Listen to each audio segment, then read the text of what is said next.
देवाधिदेव, ब्रह्मा का प्रणाम स्वीकार करें। ओम नमः शिवाय। पधारिए ब्रह्मदेव, मंदराचल में आपका स्वागत है। देवेश्वर, अब स्वागत नहीं, मार्गदर्शन करें। ऐसा लगता है कि शुंभ निशुंभ को इच्छित वरदान देकर भी आप प्रसन्न नहीं हैं। आप सत्य कह रहे हैं विश्वेश्वर, और यह सत्य भी आपसे छुपा हुआ नहीं है कि इन असुरों को वरदान देना हमारी विवशता थी। अब आप ही ऐसा कुछ चमत्कार करें विश्वेश्वर कि इन असुरों के मन में कभी तपस्या की भावना जागृत ही ना हो। ब्रह्मदेव, आप स्वयं जानते हैं कि ऐसा होना संभव नहीं है। जिस शरीर में प्राण है उसमें किसी भी प्रकार की भावना जागृत हो सकती है। उस प्राणी की प्रवृत्ति प्रकृति के अनुकूल भी हो सकती है और प्रतिकूल भी। वैसे भी प्रतिकूलता के अभाव में अनुकूलता का ना तो मूल्यांकन है ना महत्व। अर्थात स्पष्ट है ब्रह्मदेव, दुष्ट शक्तियों का उत्थान हुए बिना दैवी शक्तियों का उत्थान भी नहीं होता। वे उभरती हैं तभी दुष्ट शक्तियों का दमन होता है। जगत में व्याप्त समय की गति के अनुसार देवों, दानवों और मानवों में संघर्ष अवश्यंभावी है। ब्रह्मदेव, अब तक आपने यहां आने का उद्देश्य प्रकट नहीं किया। महेश्वर, मैंने शुंभ निशुंभ को विवशतावश वरदान तो अवश्य दे दिया है, किंतु ऐसा करने से पूर्व मैंने उन्हें यथाशीघ्र समाप्त करने का उपाय भी निश्चित कर लिया था।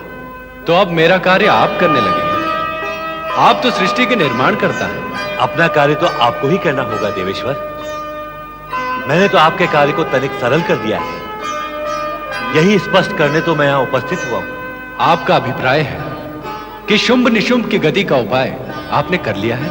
हां महेश्वर, मंदराचल पर आने का उद्देश्य आपने देवी पार्वती का वर्ण बदलकर पूर्ण कर लिया है। अब शुंभ निशुंभ के अंत के लिए आपको उन्हें तपस्या करने को प्रेरित करना होगा। ब्रह्मदेव, देवी पार्वती अपने श्याम वर्ण के लिए हमें दोषी समझती है, इसलिए हमसे रूठ बैठी है। ऐसे में उन्हें तपस्या के लिए हम कैसे प्रेरित कर सकते हैं? अब तो यह कार्य और भी अधिक सरल हो गया है। आप अब यह कार्य कैसे करेंगे, इसका निर्णय तो केवल आपको ही करना है। मैंने तो केवल आपको स्थिति से परिचित कराया है। अब आप मुझे आज्ञा दें।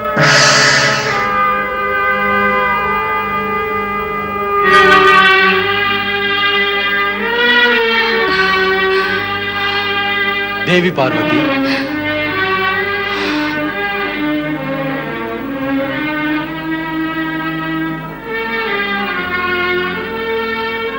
देवी शिवा, इस प्रकार कब तक हमसे रूठी रहोगी? और रूठ कर तुमको मिलेगा क्या?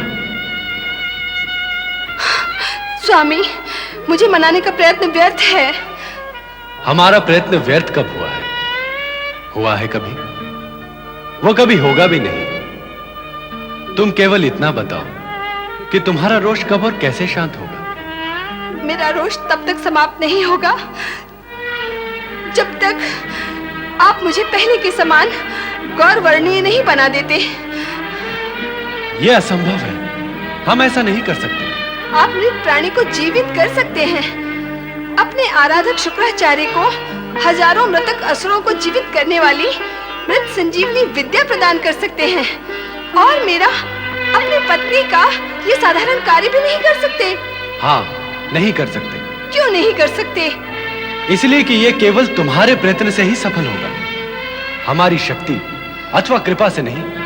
आश्चर्य है, यहाँ लाकर आपने मेरे गौर वर्ण को श्याम वर्ण में बदल दिया। वह कर सकते थे आप, यह क्यों नहीं कर सकते? गोरे को श्याम में बदलेंगे आप और श्याम को गोरा करूं मैं? क्यों करूं मैं? कैसे करूं? आप मेरे स्वामी हैं, मेरी सहायता करना आपका धर्म है। आप अपने धर्म से क्यों मुंह मोड़ना चाहते हैं? क्या हुआ है तुम्हें? ऐसा प्रतीत होता है कि तुम्हारे तन के साथ साथ तुम्हारी बुद्धि भी काली हो गई है। तुम यदि हठ करना जानती हो तो हम भी हठ योगी हैं। अब हम तुमसे कुछ नहीं कहेंगे, वही करो जो तुम्हारे मन में आए।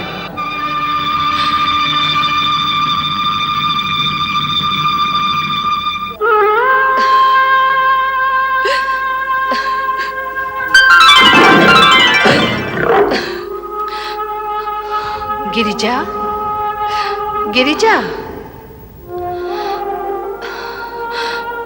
माँ आदिशक्ति। गिरिजा, क्या इस प्रकार रोना सुबकना तुम्हें शोभा देता है? तुम शक्ति का अवतार हो। एकमात्र दृष्टि विक्षेप से तुम इस जगत में प्रलय मचा सकती हो, फिर अचानक तुम इतनी अबला कैसे हो गई? अपने पति द्वारा किया गया यह घोर अपमान मैं कैसे सहन कर सकती हूँ? जो हो चुका है उसे भूल जाओ और अब तुम्हारा अपमान ना हो ऐसा उपाय करो। क्या है वो उपाय? जहाँ अपमान होता है वहां तो स्वाभिमानी को एक पल भी नहीं ठहरना चाहिए। तुरंत चली जाओ यहाँ से। पर स्वामी, मुझे यहाँ से जाने की आज्ञा नहीं देंगे। क्या उनकी आज्ञा के बिना यहाँ से जाना उचित होगा? भोलेनाथ अंतर्यामी हैं।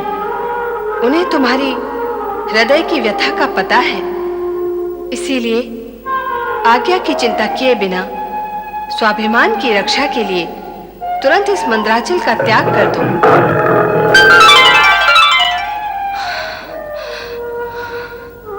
मां भुवनेश्वरी की आज्ञा अनुसार मैं मंदराचल का त्याग कर दूंगी। हाँ। नंदी महाराज, हम अनिश्चित काल तक शिव पार्वती के लौटने की प्रतीक्षा नहीं कर सकते। जब वे दोनों मंदराचल में बस गए हैं तो हमें वहां जाकर उनके दर्शन करने चाहिए। वहां चलकर उन्हें यहाँ आने के लिए मनाना चाहिए। मैं आप दोनों की प्रेरणा समझ रहा हूँ, किंतु भगवान भोलेनाथ की आज्ञा बिना मैं कैलाश छोड़कर कैसे जा सकता हूँ? नारायण नारायण, कल्याण भव। मैं भी यही सोचकर यहाँ आया था कि अब तक तो भगवान भोलेनाथ और माता पार्वती कैलाश पर आ गए होंगे, किंतु अब तो ऐसा लगता है कि उन्हें मंदराचल कैलाश से भी अधिक प्रिय लगने लगा है। नारायण नारायण, स्थिति यदि ऐसी है तो वहां जाकर ही भगवान भोलेनाथ और माता पार्वती के दर्शन होंगे। हाँ देवर्षि, हम भी आपके साथ चलेंगे। हम अर्थात जया और मैं। मेरे साथ? नारायण नारायण, देवियों, आपका और मेरा साथ कैसे निभ पाएगा? क्यों? साथ निभने में क्या कष्ट है? क्या कष्ट है? कष्ट? देवियों, मैं आकाशगामी और आप पृथ्वीगामिनी। क्या आप पैदल चलकर मंदराचल पहुंच पाएंगी? तो फिर हम क्या करें देवर्षि? यही कि मंदराचल जाने का विचार त्याग कर आप भगवान भोलेनाथ और माता पार्वती की यहीं पर प्रतीक्षा करें। मैं स्वयं भगवान भोलेनाथ और माता पार्वती के दर्शन करके उनसे अनुरोध करूंगा कि वे आपको शीघ्र दर्शन दें। नारायण नारायण।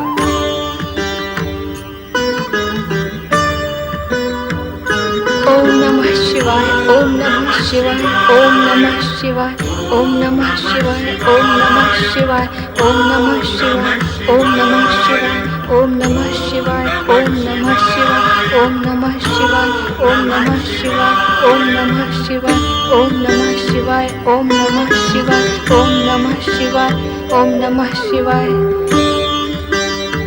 स्वामी, मुझे यहाँ से जाने की आज्ञा दें। स्वाभिमान आहत होने के पश्चात अब मैं आपकी सेवा में नहीं रह सकती। आंखें बंद किए हुए भी आप मेरे मन की व्यथा अवश्य समझ रहे होंगे, इसलिए यदि मैं आपकी आज्ञा प्राप्त किए बिना ही यहाँ से चली जाऊं तो मुझे क्षमा कर देना।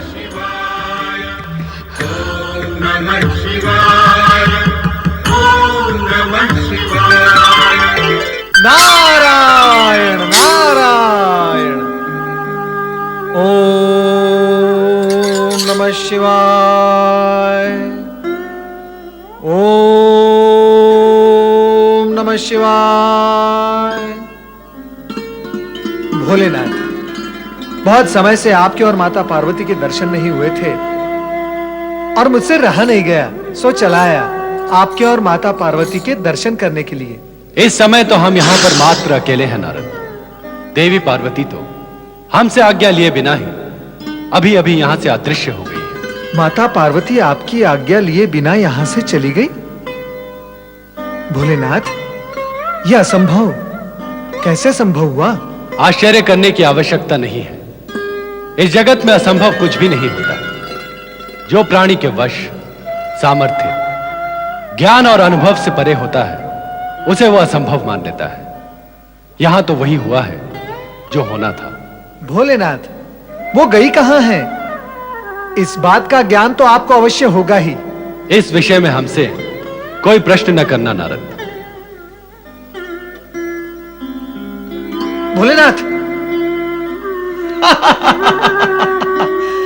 नारद यदि प्रश्न ना करें तो जगत के प्राणियों को उत्तर कौन देगा? नारायण नारायण।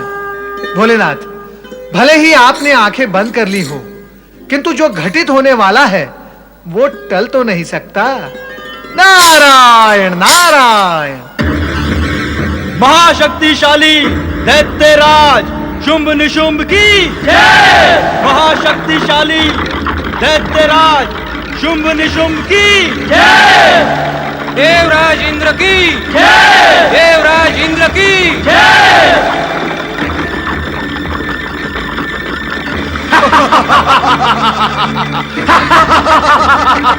आज देवताओं के राजा इंद्र को हम पराजित करके ही रहेंगे।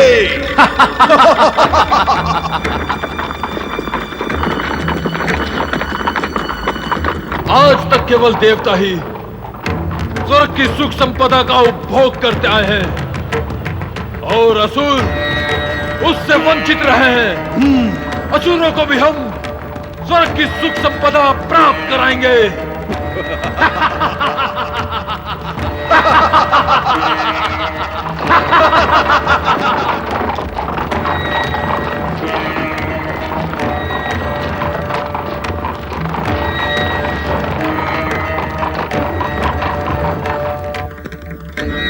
दैत्यराज महाशक्तिशाली शुंभ निशुंभ की जय। दैत्यराज महाशक्तिशाली शुंभ निशुंभ की जय। आक्रमण!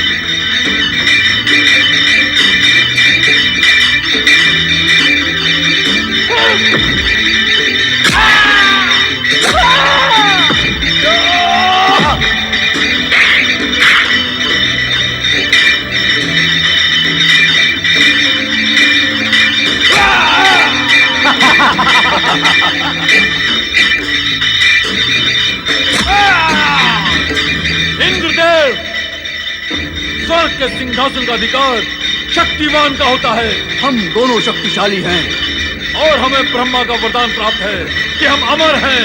जन्म लेने वाले की मृत्यु निश्चित है। शुंभ निशुंभ, लगता है आज तुम दोनों की मृत्यु मेरे हाथों लिखी है। ये तू नहीं, तेरा अभिमान बोल रहा है। मैं तेरा ये अभिमान चूर चूर कर देता हूँ।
भाग गया। देवताओं का राजा भाग गया। दुर्बल कहीं का। महाशक्तिशाली शुंभ निशुंभ की जय। महाशक्तिशाली शुंभ निशुंभ की हम स्वर्ग विजेता हैं। स्वर्ग की सब सुख संपदा अब हमारे अधीन है। देखते जाति जो स्वर्ग के सुख से वंचित थी, अब स्वर्ग निवासी होगी। देवता हमारे सेवक होंगे। देवता हमारे चरण छुएंगे।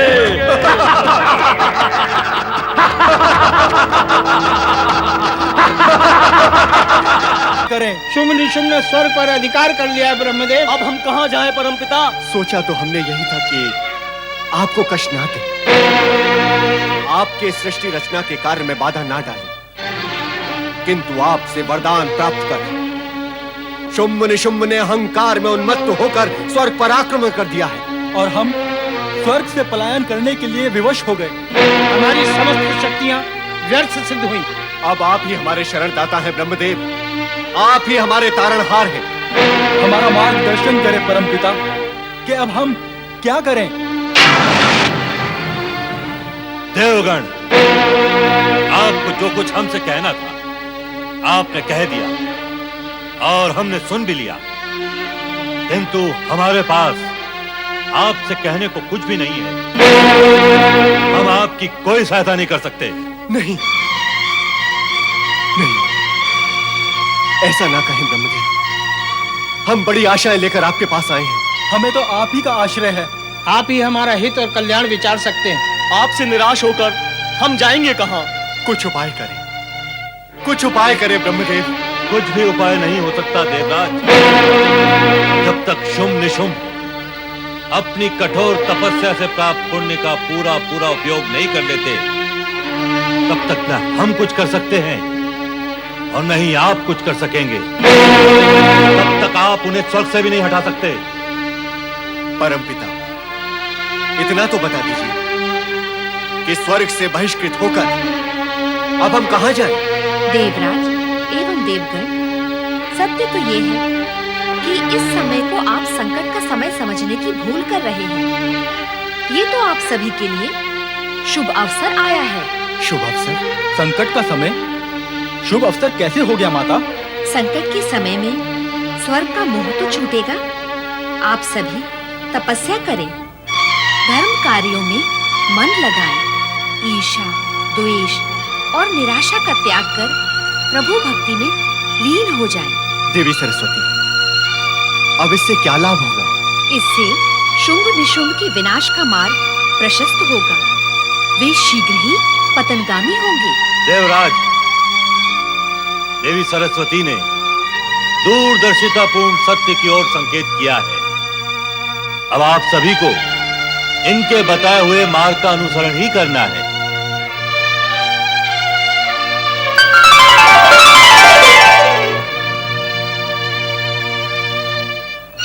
इस बार तो ब्रह्मदेव ने हमारी सारी आशाओं पर पानी फेर दिया है। देवी सरस्वती देवी धर्म, तपस्या और भक्ति का उपदेश देकर इस बात का संकेत दे दिया है कि शुंभ निशुंभ स्वर्ग लोक में अनिश्चित काल तक कटे रहेंगे। अब तो हमें भगवान शिव की शरण में जाना चाहिए। हाँ, वे ही हमारी डूबती नैया को पार लगा सकते हैं। वरुण देव का विचार उत्तम है। अब हमें भगवान शिव के पास ही जाना चाहिए। नारायण नारायण। मेरे विचार से आपका विचार उचित नहीं है। क्यों? उचित क्यों नहीं है? भगवान शिव तो सभी का कल्याण करते हैं। भोलेनाथ कभी किसी को निराश नहीं करते। आप हमें वहां जाने से क्यों रोक रहे हैं देवर्षि? देवर्षि, भगवान शिव की शरण में जाने से किसी को क्या आपत्ति हो सकती है? देवराज, ये तो आप जानते ही होंगे कि भगवान भोलेनाथ और माता पार्वती कुछ समय पूर्व कैलाश का त्याग कर मंदराचल जा बसे हैं और अब माता पार्वती मंदराचल का त्याग कर अज्ञातवास में चली गई है और भगवान भोलेनाथ वैराग्य भाव के वशीभूत होकर समाधि में लीन हो गए हैं।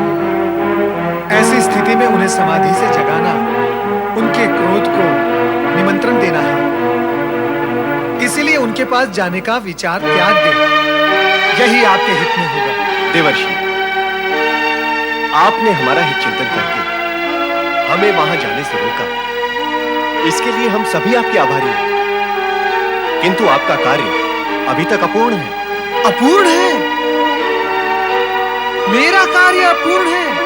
नारायण नारायण, तो फिर ये पूर्ण कैसे होगा देवराज? वो तब होगा जब आप हमें चिंता से उभरने का उपाय बताकर हमारा मार्गदर्शन करेंगे और हमें संकट से निकलने का मार्ग बताएंगे।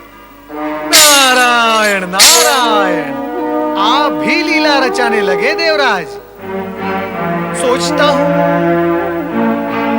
हाँ, आपको संकट से बाहर निकलने का मार्ग चाहिए और संकट से पार लगाने में भगवान श्री हरि विष्णु अत्यंत कुशल हैं। आपको उन्हीं की शरण में जाना चाहिए। हम ऐसा ही करेंगे देवर्षि, किंतु श्री हरि के पास चलने के लिए हमारा नेतृत्व आपको करना होगा। नेतृत्व? अर्थात आप मुझे अपना नेता बनाना चाहते हैं? शिव शिव शिव शिव शिव शिव शिव शिव शिव, मैं आपके कल्याण की सोच रहा हूं और आप मेरा अमंगल करना चाहते हैं, मुझे नेता बनाकर। देवर्षि, आपके नेता बनने से किसका और कैसा अमंगल होगा? मेरे नेता बनने से किसका अमंगल होगा, कैसे अमंगल होगा, ये जानना चाहते हैं आप? तो ये बताने में देवराज मुझे युग बीत जाएंगे, युग, फिर भी मैं सब कुछ नहीं बता पाऊंगा। किंतु आपके कल्याण के लिए यदि मुझे देव, दानव, मानव, गाय, बैल, चूहा, छछु कुछ भी बनना पड़े, मैं सहर्ष बन जाऊंगा, किंतु आप मुझे नेता ना बनाएं। देवर्षि, मेरा अभिप्राय है कि बस देवराज, बस, आपका अभिप्राय स्पष्ट हो चुका है। आप मुझे नेता बनाना चाहते हैं। कोई प्रलोभन, कोई भी कारण, कोई भी भय मुझे नेता नहीं बना सकता। देवराज, ये सृष्टि जब तक अपनी स्थिति में है तब तक मुझे कोई नेता नहीं बना सकता। देवर्षि, देवर्षि, आप तो व्यर्थ ही उत्तेजित हो गए। ऐसा लग रहा है मानो मैंने नेतृत्व की बात कहकर आपको अपशब्द कह डाले या आपका अपमान कर दिया। देवराज, आप स्थिति को समझ नहीं रहे हैं। आप जगत के किसी भी प्राणी से पूछकर देख लें कि क्या वो नेतृत्व करना चाहेगा, अर्थात क्या वो नेता बनना चाहेगा। पूछ मत लेना देवराज, आप कष्ट में पड़ जाओगे। और क्यों? क्योंकि विषय गंभीर होकर दिशा बदल रहा है देवराज। आपके इस क्यों का उत्तर मैं समय आने पर अवश्य दूंगा, किंतु इस समय आप भगवान श्री हरि विष्णु की शरण में जाएं, यही उचित होगा। देवर्षि, तो आपने निर्णय कर ही लिया है कि आप हमारे साथ श्री हरि के पास नहीं जाएंगे। नारायण नारायण, आप समझते क्यों नहीं देवराज? यदि मैं आपके साथ चलूंगा तो भगवान श्री हरि विष्णु मुझे ही देखते रहेंगे, वे आपकी ओर ध्यान ही नहीं दे पाएंगे, क्योंकि मैं उनका परम भक्त हूं। उचित यही होगा कि आप स्वयं जाकर अपनी वेदना का निवेदन करें।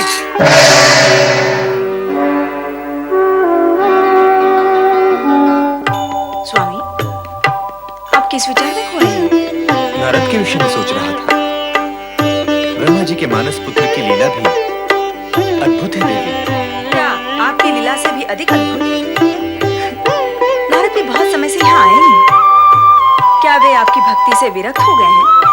नहीं देवी, नहीं, ऐसा संभव ही नहीं है। नारायण, नारद और भक्ति, ये तीनों विभिन्न नामों में विभक्त अवश्य हैं, किंतु तात्विक दृष्टि से ये तीनों एक ही तत्व के नाम हैं। नारायण का नाम और भक्ति नारद के अस्तित्व का अंग है देवी। यदि यही सत्य है, तो इतने अधिक समय तक उनके यहाँ न आने का कारण क्या है?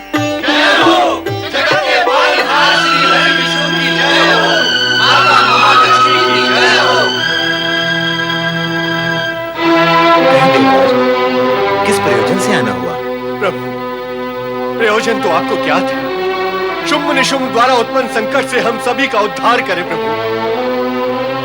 आप पर आए संकट से अप्रसन्न हम भी हैं देवराज, और आपसे हमें पूर्ण सहानुभूति भी है, किंतु हम भी वही कहेंगे जो परमपिता ब्रह्मा ने आपसे कहा कि जब तक शुंभ निशुंभ अत्याचारों की सीमा का उल्लंघन करके अपनी तपस्या से प्राप्त पुण्य समाप्त नहीं कर लेते, तब तक आपको स्वर्ग की पुनः प्राप्ति होना असंभव है देवराज।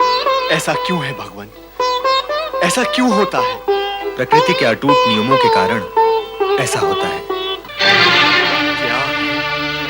क्या है ये प्रकृति का अटूट नियम श्रीहरि? सत्कर्म प्राणी को ऊपर ले जाते हैं और अपकर्म उसे नीचे ले जाते हैं। इसमें कुल, वंश, जाति, संप्रदाय और वर्ण का कोई भेद नहीं है। ऊंचे स्तर का प्राणी भी यदि अपकर्म करेगा तो वो नीचे जाएगा, और नीचे स्तर का प्राणी भी यदि सत्कर्म करेगा तो वो ऊपर जाएगा, पुण्य कमाएगा और स्वर्ग का सुख भोगेगा। अर्थात हमने कुछ अपकर्म किए हैं, इसीलिए हम स्वर्ग से नीचे आ गए। अब हम क्या कहें देवराज? आत्मनिरीक्षण करेंगे तो सत्य भी प्राप्त होगा और उत्तर भी। आत्मनिरीक्षण श्रीहरि? हाँ, अपने भीतर झांककर स्वयं से बात करने से सत्य नग्न रूप में प्रकट हो जाता है और अपनी स्थिति का सही ज्ञान और ज्ञान की सत्यता से परिचय हो जाता है, और तब लगता है कि अब तक जो सोचा और जाना था वो सत्य नहीं था, और अब अपने भीतर झांकने से, स्वयं से बात करने से और आत्मनिरीक्षण करने से जो जाना है वही सत्य है। तो अब हम क्या करें प्रभु? कहां जाएं? आपके इन शब्दों से आपकी चिंता प्रकट हो रही है देवराज, पर आपको हम इतना संकेत और विश्वास देते हैं कि ब्रह्मदेव के वरदान के अनुसार एक आयोनिजा कुमारी कन्या के हाथों शुंभ निशुंभ का वध समय आने पर अवश्य ही होगा। समय आने पर? किंतु श्रीहरि, समय आने तक हम क्या करें और कहां जाएं? अब तो आपके सम्मुख एकमात्र विकल्प यही है कि आप सभी उस समय तक किसी महर्षि के आश्रम में धर्म कार्य करते हुए अज्ञातवास करें। अज्ञातवास प्रभु? किस लिए? इसलिए देवराज कि शुंभ निशुंभ देवताओं को अपना घोर शत्रु मानते हैं। आप उनके विरुद्ध कहीं षड्यंत्र तो नहीं रच रहे हैं, इसकी चिंता करके वो अवश्य ही अपने गुप्तचर आपके पीछे लगा सकते हैं। वे आपको कहीं भी शांति से नहीं रहने देंगे। यदि ऐसी स्थिति में आप किसी आश्रम में रहकर अज्ञातवास करेंगे तो उन्हें ज्ञात ही नहीं होगा कि आप कहाँ हैं। हाँ माता लक्ष्मी, आप हमारे हित में ही कह रही हैं। ब्रह्मलोक में माता सरस्वती ने भी हमें ऐसा ही परामर्श दिया था। कृपा करके ये भी बता दें कि हम किस महर्षि के आश्रम में शरण लें। इस कार्य में आप देवर्षि नारद की सहायता लें, वो आपको उचित परामर्श भी देंगे और उपयुक्त महर्षि के पास ले भी जाएंगे। किंतु भगवान, देव ऋषि नारद मिलेंगे कहाँ? उनका कोई निश्चित स्थान तो है नहीं। आप उन्हें सच्चे मन से स्मरण करें, वे स्वयं आपके सम्मुख प्रकट हो जाएंगे। हम ऐसा ही करेंगे माता भगवती।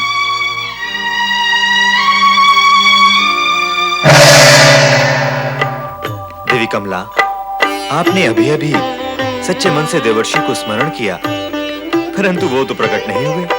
नारायण नारायण नारायण, श्रीमन नारायण नारायण नारायण। प्रणाम श्री हरि। प्रणाम माता, आपने मुझे स्मरण किया और मैं उपस्थित हुआ। नारद, तुम देवराज और देवगण के साथ क्यों नहीं आए? माता, यदि मैं उनके साथ आता तो आपके परामर्श पूर्ण आदेश के अनुसार मुझे इसी समय किसी महर्षि के पास जाना पड़ता, और मैं स्वयं नहीं जानता कि उन्हें कहां ले जाना है। नारायण नारायण। नारद, अब तुम्हें यह कष्ट नहीं उठाना पड़ेगा। तुम यहाँ हो, जब वे तुम्हें कहीं नहीं पाएंगे तो स्वयं ही अपनी शरण स्थली ढूंढ लेंगे।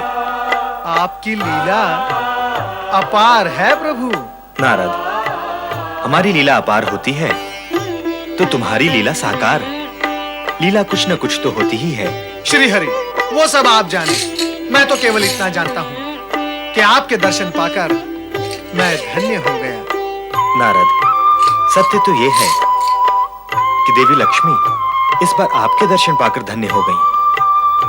क्यों देवी? श्री हरि के कथनानुसार देवी लक्ष्मी नारद के दर्शन पाकर धन्य हो गई, किंतु उधर श्याम वर्णी पार्वती अपने श्याम वर्ण के कारण शुद्ध तथा व्याकुल थी और उन्होंने अपने मन में एक दृढ़ निश्चय किया। तत्पश्चात वे अपने निश्चय को साकार करने हेतु माता मैना से आशीर्वाद प्राप्त करने हिमालय भवन आती। माते, पार्वती तुम? प्रणाम माते। ये क्या हुआ पार्वती? तुम इतनी काली कैसे हो गई? यह तुम्हारी जमाता और मेरे स्वामी शिव शंकर की कृपा का परिणाम है माता। कृपा?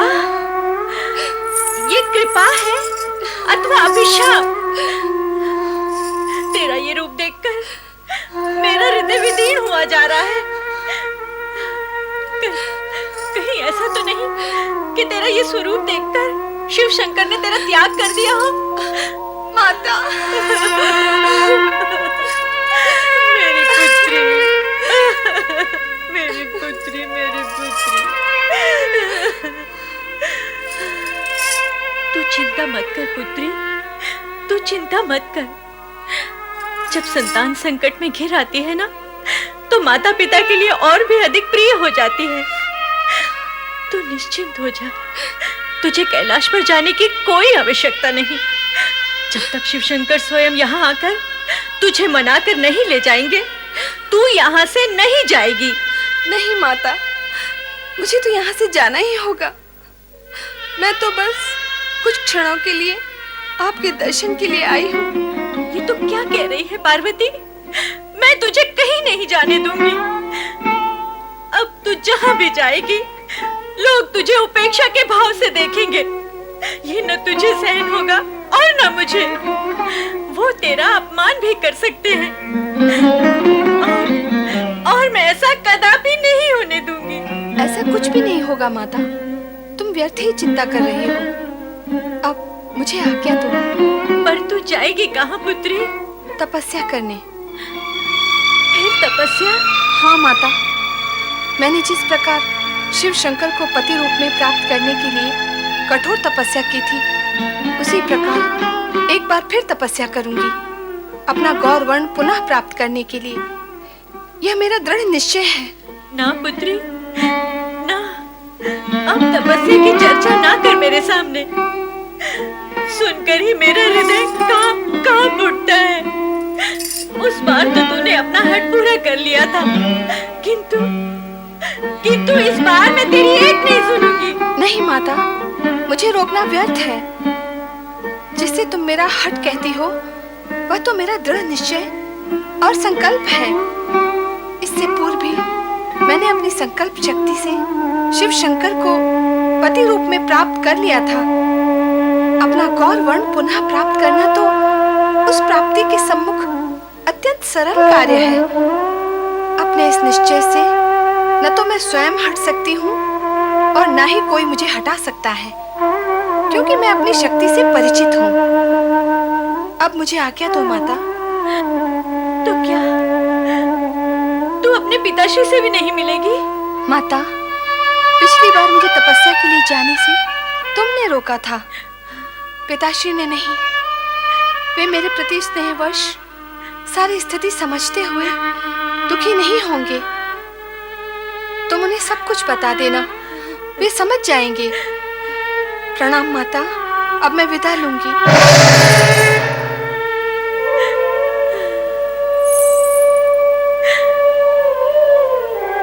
हे भोलेनाथ, माता पार्वती, कहाँ हैं आप? हम आपके दर्शन के लिए व्याकुल हैं। हे देवादिदेव, हे भोलेनाथ, हे शिव शंकर, हे देवेश्वर, आंखें खोले भगवान। नंदी और शिवगण, तुम सब किसकी आज्ञा से कैलाश छोड़कर यहाँ आए हो?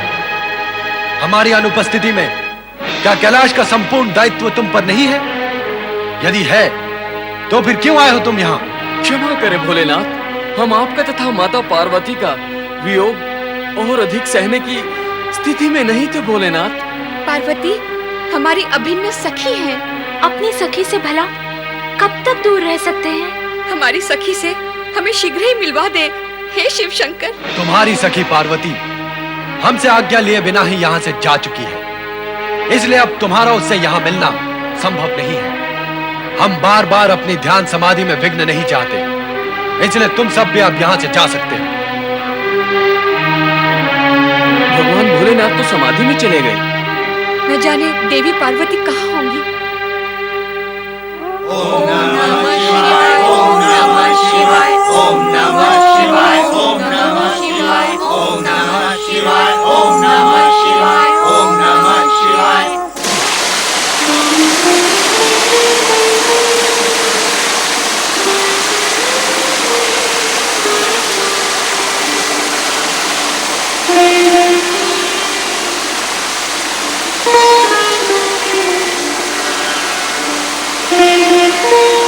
स्वामी शिव शंकर मेरे चले आने से अवश्य ही मुझसे रुष्ट होंगे।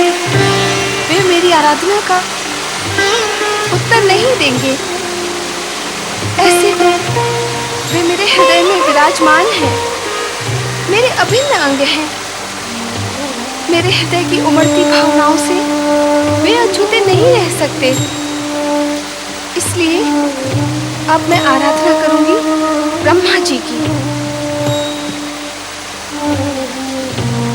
मैं अपनी तपस्या के बल पर ब्रह्मा जी को अपना गौरवर्ण पुनः प्रदान करने के लिए विवश कर दूंगी। ओम ब्रह्मणे नमः, ओम ब्रह्मणे नमः, ओम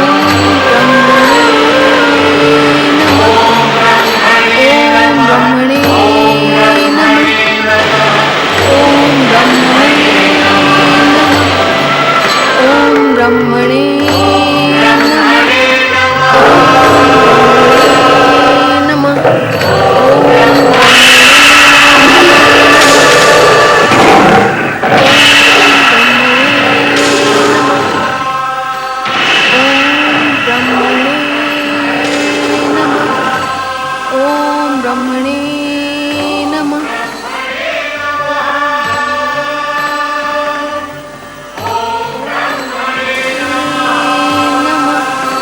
नारायण नारायण। माता पार्वती तपस्या में लीन हो गई है। हे भगवान भोलेनाथ, कैसी लीला है ये आपकी।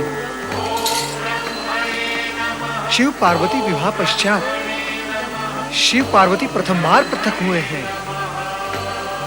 इस लीला का रहस्य क्या है, ये चलकर माता पार्वती से पूछना चाहिए नारद। नहीं नहीं, माता पार्वती की तपस्या भंग करना उचित नहीं। मेरे प्रश्नों का उत्तर भगवान भोलेनाथ ही दे सकते हैं। नारायण नारायण। ओम नमः शिवाय। जय जय शिव शंकर। हर हर महादेव। जय महादेव। जय जय शिव शंकर। हर हर महादेव। जय महादेव। देवाधिदेव महादेव की जय हो। कैलाशपति भगवान भोलेनाथ की जय हो। नारायण नारायण। मैं तो माता पार्वती के दर्शन करके यहां आ रहा हूं। मैं आपको केवल एक संदेश देने के लिए उपस्थित हुआ हूं भोलेनाथ। कृपया कर आप मेरी विनती सुनकर अपनी आंखें खोलें भोलेनाथ, अपनी आंखें खोलें। क्या बात है नारद, हमें विचलित करने की अनुचित चेष्टा क्यों कर रहे हो तुम? कैलाश की बात कुछ और थी, किंतु यहां हम किसी की उपस्थिति नहीं चाहते। हमारे ध्यान में विघ्न क्यों डाला तुमने? भोलेनाथ, क्या माता पार्वती के रूप के साथ साथ आपका मन भी बदल गया है? इससे पूर्व आपने मेरे साथ ऐसा रुक्ष व्यवहार कभी नहीं किया। अब सब कुछ बदल गया है नारद। हमसे पहले जैसे अपेक्षाएं न करो। यदि तुम हमारे दर्शन ही करना चाहते थे तो वो कार्य पूर्ण हुआ। अब तुम जाओ और हमें एकाकी छोड़ दो। भोलेनाथ, भोलेनाथ, माता पार्वती फिर से ध्यान में मग्न हो गई हैं। वो फिर से तपस्या करने लगी हैं। कृपया कर आप उन्हें मना लें। भोलेनाथ, और उन पर जो अन्याय हुआ है उसे आप समाप्त करें। कैसा अन्याय? भोलेनाथ, गौरी माता श्याम वर्ण की हो गई हैं। क्या यह अन्याय नहीं है कि आपकी इच्छा के विरुद्ध इतना बड़ा अनर्थ हो सकता है? प्रभु, आप दोनों का अलग रहना केवल आप दोनों के लिए ही नहीं, संपूर्ण जगत के लिए दुख का कारण बन सकता है। इसीलिए माता पार्वती को मनाकर उन्हें अपना पूर्व वर्ण प्रदान करें भोलेनाथ, और उन्हें कैलाश ले जाएं। कैलाश का कण कण आपके वियोग में तड़प रहा है। तो सुनो नारद, इस समय देवी पार्वती अपना पहले जैसा गौर वर्ण प्राप्त करने के लिए ब्रह्मा जी की आराधना कर रही है, हमारी नहीं। उसे पुनः गौर वर्ण प्रदान करना ब्रह्मा जी का कार्य है। फिर भी तुम्हारी विनती पर हम ध्यान अवश्य देंगे, क्योंकि तुम हमारे प्रिय भक्त हो। ओम नमः शिवाय। ओम ब्रह्मणे नमः। ओम ब्रह्मणे नमः। ओम ब्रह्मणे नमः। ओम ब्रह्मणे नमः। ओम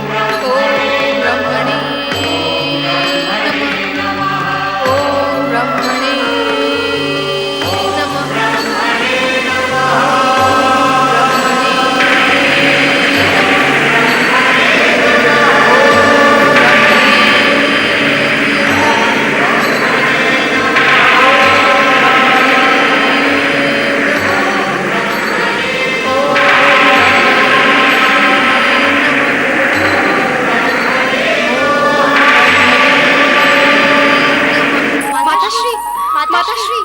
प्रणाम माताश्री।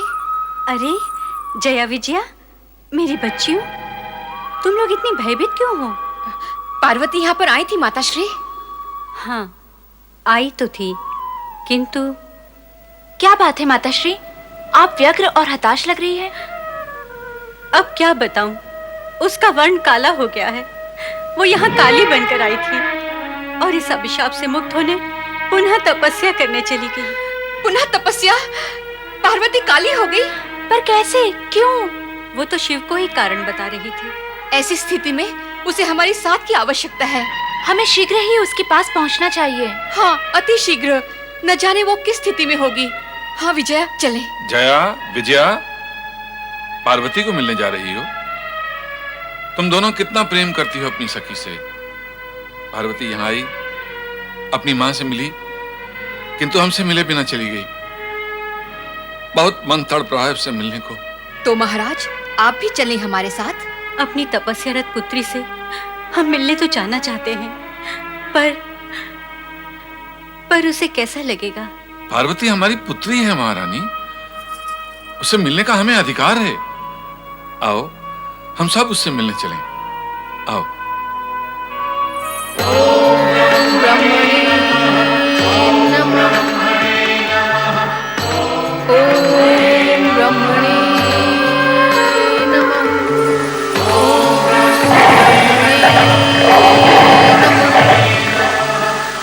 ओम ब्रह्मणे नमः। पार्वती, पार्वती, पुत्री पार्वती, देखो तो कौन आए हैं। पार्वती, पुत्री आंखें खोलो। ओम ब्रह्मणे नमः। पार्वती,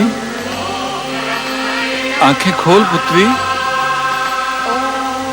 आंखें खोल और हमारे साथ हिमालय भवन लौट चल पुत्री, लौट चल पुत्री। अपने माता पिता की पुकार सुन पुत्री, हमसे ये तेरा कठोर तप नहीं देखा जाता। हमें बताओ तो सखी पार्वती, तुम्हारा वो सुंदर गौर वर्ण कहाँ गया? ये श्याम वर्ण तुम्हें किसने दिया? तुम काली कैसी हो गई? किसने किया तुम्हारे साथ ये अन्याय? शिव जी के साथ होते हुए शिव के अतिरिक्त अन्य किसका साहस हो सकता है जो मेरी पुत्री के साथ ये अन्याय करे? ये सब शिव जी के करने से हुआ है। पार्वती, आंखें खोलो, आंखें खोलो पुत्री। पुत्री पार्वती, चल पुत्री चल। हमारे साथ लौट चल पुत्री। नहीं पिताश्री, आप लोग लौट जाएं। मैं आपके साथ नहीं चल सकती। तुझे अपने साथ लिए बिना हम अकेले कैसे लौट सकते हैं पुत्री? पुत्री पार्वती, तू हमारे साथ क्यों नहीं आ सकती? मैंने दृढ़ निश्चय कर लिया है माता कि जब तक मैं अपना गौर वर्ण प्राप्त नहीं कर लूंगी तब तक तपस्या करती रहूंगी। इसीलिए आपसे प्रार्थना करती हूँ कि आप लोग लौट जाएं। मैं तो तुम्हें छोड़कर नहीं जाऊंगी। मैं भी यहीं रहूंगी तुम्हारे साथ। तुम इस प्रकार मेरे एकांत को भंग करोगी तो मेरी तपस्या कभी पूर्ण नहीं हो पाएगी। यदि तुम मेरा हित चाहते हो तो मुझे मेरी तपस्या पूर्ण करने दो और तुम यहाँ से लौट जाओ। ब्रह्मदेव को मेरी तपस्या का उत्तर देना ही होगा। किंतु पुत्री, माता, जब तक मैं अपना गौर वर्ण पुनः प्राप्त नहीं कर लूंगी यहाँ से नहीं हटूंगी। मैं जानती हूँ अपनी पुत्री को, वो अपना हट नहीं त्यागेगी। हम भी अपनी पुत्री के स्वभाव से भली भांति परिचित हैं महारानी। इसके निश्चय के आगे कोई कुछ नहीं कर सकता। चलो महारानी, चलो।